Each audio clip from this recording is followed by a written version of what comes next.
Si une chambre d'hôtel porte le numéro 313, ne pose jamais tes valises.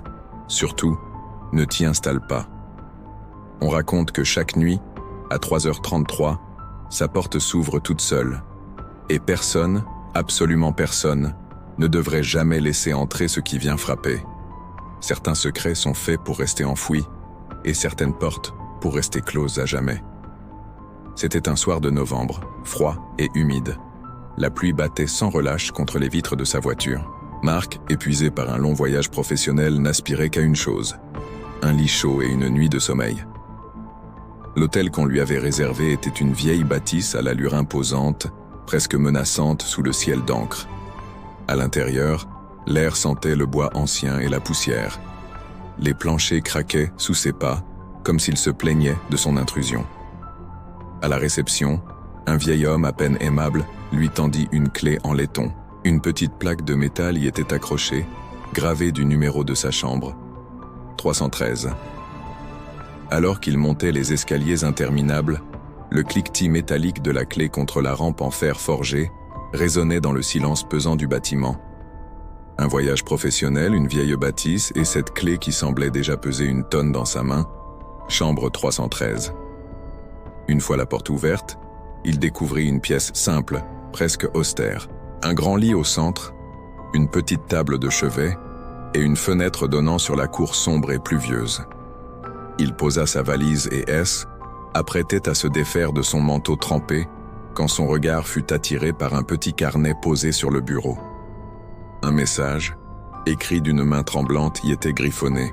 « Ne restez pas dans cette chambre après 3 heures du matin. Partez avant. » Un sourire sceptique se dessina sur ses lèvres.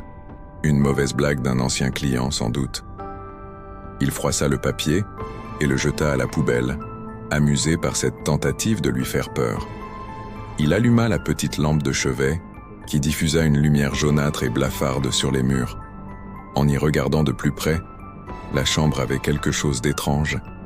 Les rideaux épais semblaient onduler doucement, alors qu'il n'y avait pas le moindre courant d'air. Sur la table de nuit, une horloge digitale affichait 23h58. Il haussa les épaules. La fatigue, sans doute. Il pensait que ce n'était qu'une légende urbaine, une superstition ridicule. Il ne se doutait pas encore que sa première nuit serait aussi la dernière. Il se coucha, éteignit la lumière, et sombra presque immédiatement dans un sommeil agité, l'esprit encore marqué par cette note étrange. Les premières heures passèrent sans encombre. Puis, aux alentours de minuit, les bruits commencèrent. Des chuchotements sourds, presque inaudibles, qui semblaient provenir des murs eux-mêmes. Puis des grincements, comme si quelqu'un marchait lentement dans le couloir, s'arrêtant juste devant sa porte. Marc se retourna dans son lit, essayant d'ignorer ces sons, les mettant sur le compte de la vieille bâtisse. Mais l'angoisse montait, insidieuse. Son regard se posa sur l'horloge digitale. Les chiffres rouges brillaient dans l'obscurité. 3h32. Il retint son souffle. 1 minute s'écoula, interminable. Puis, 3h33. L'horloge clignota 1 fois, 2 fois, puis s'éteignit complètement. Un silence de mort s'installa. Et soudain, un clic. Doux, presque imperceptible. La poignée de la porte venait de tourner. Lentement, très lentement, la porte s'entr'ouvrit dans un grincement sinistre. Un courant d'air glacial envahit la pièce.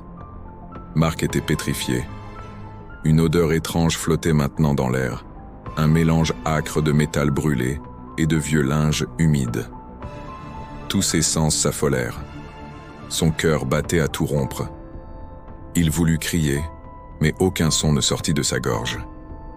C'est alors que elle, écran de la vieille télévision posée en face du lit alluma de lui-même, crépitant d'une neige blanche assourdissante. Et dans ce chaos visuel, une silhouette se dessina. Une forme sombre, indistincte, assise au pied de son propre lit. La panique le submergea.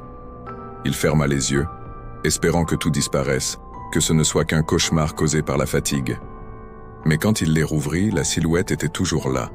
Pire, elle semblait s'être rapprochée. Des reflets étranges dansèrent sur la vitre de la fenêtre, dessinant des formes qui n'avaient rien de naturel. Il sentit une présence juste à côté de lui, un souffle froid sur sa nuque. Le miroir de l'armoire se mit à trembler, comme secoué par une force invisible. Puis une voix, un murmure rauque et caverneux, résonna dans sa tête plus qu'il ne l'entendit. « Sors !» de mon lit. Poussé par une force qu'il ne contrôlait pas, il bondit hors du lit et se rua vers la porte. Il tourna la poignée frénétiquement, mais elle était bloquée. Coincé. Il était piégé. Tremblant de tous ses membres, il se retourna et se figea d'horreur. Dans le miroir, il ne voyait pas son propre reflet paniqué. Il se voyait lui, allongé dans le lit, endormi, paisible, alors qu'il était debout, bien éveillé, devant ce même miroir. Le temps semblait se dérober, la réalité se fracturait. Comment pouvait-il être à deux endroits à la fois? Il était le spectateur de son propre cauchemar, incapable de bouger, incapable de comprendre.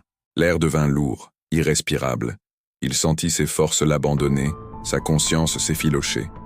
Puis, tout devint noir, un silence total, absolu. Quand la lumière revint, c'était celle, douce et rassurante, du matin. Les rayons du soleil filtraient à travers les rideaux. Les bruits de la ville qui s'éveille parvenaient de l'extérieur. La porte de la chambre 313 s'ouvrit doucement. Une femme de ménage entra, son chariot rempli de produits d'entretien. Elle s'arrêta net. Sur le lit, l'homme était allongé, parfaitement immobile. Ses yeux étaient grands ouverts, fixant le plafond avec une expression vide.